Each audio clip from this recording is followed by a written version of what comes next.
Aujourd'hui, on va parler de la multiplication d'un nombre décimal par un nombre entier ou un autre nombre décimal, c'est-à-dire un nombre à virgule.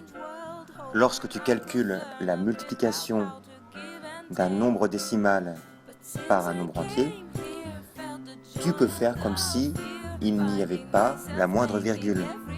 Lorsque tu as terminé ton calcul, tu repères combien il y a de chiffres après la virgule au multiplicand ou au multiplicateur. Ici, il n'y en a qu'un. Par conséquent, il n'y aura qu'un chiffre après la virgule au résultat.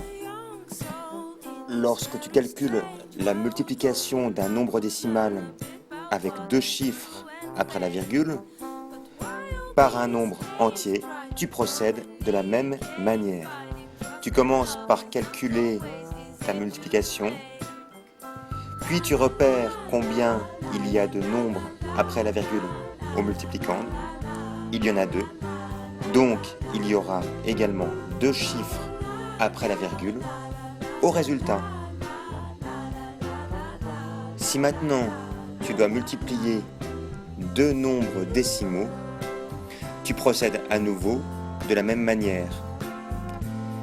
Tu commences par calculer ton opération comme s'il n'y avait pas de virgule. Puis, une fois que tu as le résultat, tu repères combien il y a de chiffres après la virgule au multiplicand et au multiplicateur réunis.